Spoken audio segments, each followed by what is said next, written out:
ಸಮಾಲೋಚನೆಯನ್ನು ಕೂಡ ಪ್ಲ್ಯಾನನ್ನು ಕೂಡ ಮಾಡ್ಕೊಳ್ತಿದ್ದಾರೆ. ನಾವು ಅವ್ರನ್ನ ಮಾತಾಡ್ಸೋಣ. ಸರ್ ಹೇಳಿ, ಈಗ ನಾಳೆ ಎಷ್ಟೊತ್ತಿಗೆ ಅಂತ್ಯಕ್ರಿಯೆ ನಡೆಯುತ್ತೆ, ಯಾರೆಲ್ಲ ಬರ್ತಾರೆ, ಏನೆಲ್ಲ ಮಾಹಿತಿ ಇದೆ ಸರ್? ಈಗ ನಾಳೆ ಮಧ್ಯಾಹ್ನ ಅಂತ ನಾವು ನಿನ್ನೆ ರಾತ್ರಿನಲ್ಲಿ ಮಾಹಿತಿ ತಿಳಿದಿದೆ. ಅಂದರೆ ಅಧಿಕೃತ ಇಷ್ಟು ಗಂಟೆಗೆ ಅನ್ನೋದು ಮಾಹಿತಿ ಗೊತ್ತಿಲ್ಲ. ಒಟ್ಟು ನಾಳೆ ಮಧ್ಯಾಹ್ನ ಅಂತ ಆಗಿದೆ.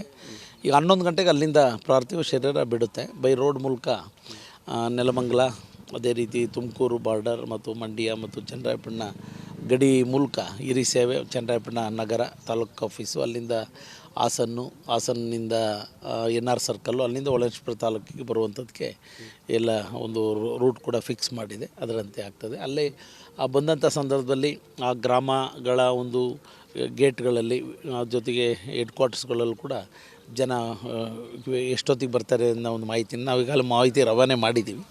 ಅಲ್ಲೂ ಕೂಡ 2 ನಿಮಿಷ ನಿಲ್ಲಿಸಿ ಒಂದು ಅವ್ರಿಗೆ ಜನರ ಒಂದು ಭಾವನೆಗಳಿಗೆ ಅಂತಿಮ ನಮನವನ್ನು ಸಲ್ಲಿಸ್ತಕ್ಕಂಥದ್ದು ಅವಕಾಶವನ್ನು ಮಾಡಬೇಕಾಗ್ತದೆ.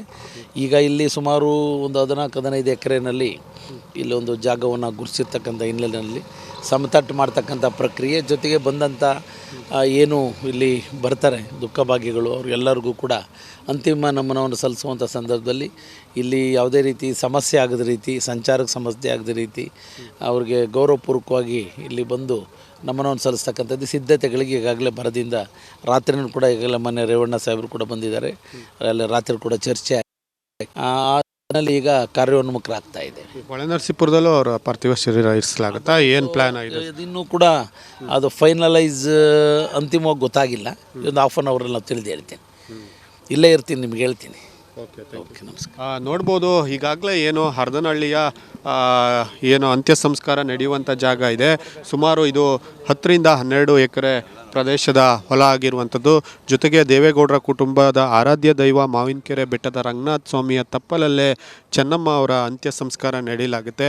ಹಾಗೆ ನೋಡ್ಬೋದು, ಏನು ಸುಮಾರು ಈ ವ್ಯಾನಲ್ಲೂ ಕೂಡ ಈಗ ಇಲ್ಲಿ ಏನು ಟೆಂಟ್ ಇರ್ಬೋದು ಅಥವಾ ಜಾಗವನ್ನು ಸರಿ ಮಾಡಲಿಕ್ಕಿರ್ಬೋದು, ಹಲವಾರು ಕೆಲಸವನ್ನು ಇರೋದರಿಂದ ಅವೆಲ್ಲವನ್ನು ಕೂಡ ಮಾಡಲಿಕ್ಕೆ ಟೆಂಪೋದಿಂದ ಏನು ನೌಕರ ಸಿಬ್ಬಂದಿಗಳನ್ನು ಕೂಡ ಕರೆಸಲಾಗ್ತಿದೆ. ಜೊತೆಗೆ ಸಾಕಷ್ಟು ಸಾವಿರಾರು ಜನ ಸಹಜವಾಗಿ ಈ ಒಂದು ಅಂತ್ಯಕ್ರಿಯೆಯಲ್ಲಿ ದುಃಖದಲ್ಲಿ ಭಾಗಿಯಾಗಲಿಕ್ಕೆ ಬರೋದರಿಂದ ಸಕಲ ಸಿದ್ಧತೆ ಎಲ್ಲವೂ ಕೂಡ ನಡೆಯಲಾಗುತ್ತೆ.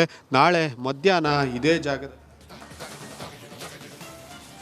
HD ದೇವೇಗೌಡರ ಪತ್ನಿ ಚೆನ್ನಮ್ಮ 85ನೇ ವಯಸ್ಸಿನಲ್ಲಿ ವಿಧಿವಶರಾಗಿದ್ದಾರೆ.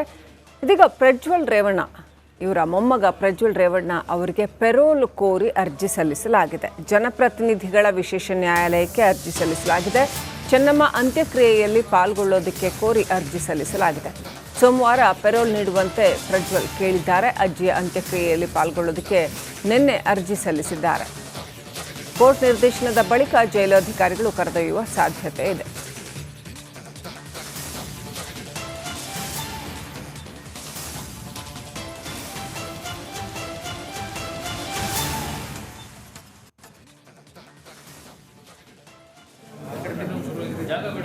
ಜೈಲಿನಲ್ಲಿರುವ ಪ್ರಜ್ವಲ್ ರೇವಣ್ಣ ಪೆರೋಲ್ ಮೇಲೆ ಹೊರಗೆ ಬರೋದಕ್ಕೆ ಅರ್ಜಿ ಸಲ್ಲಿಸಿದ್ದಾರೆ ಅಂತ ಹೇಳಲಾಗಿದೆ. ಅಜ್ಜಿಯ ಅಂತ್ಯಕ್ರಿಯೆಯಲ್ಲಿ ಭಾಗಿಯಾಗೋದಕ್ಕೆ ಪೆರೋಲ್ ಮೇಲೆ ಬರೋದಕ್ಕೆ ಕೇಳಿದ್ದಾರೆ, ಅರ್ಜಿ ಸಲ್ಲಿಸಿದ್ದಾರೆ. ಇದೀಗ ಕೋರ್ಟ್ ವಿಚಾರಣೆ ನಡೆಸಿ ಪೆರೋಲ್ ಕೊಟ್ಟರೆ ಆನಂತರ ಜೈಲು ಅಧಿಕಾರಿಗಳು ಅವ್ರನ್ನ ಕರ್ಕೊಂಡು ಬರ್ತಾರೆ.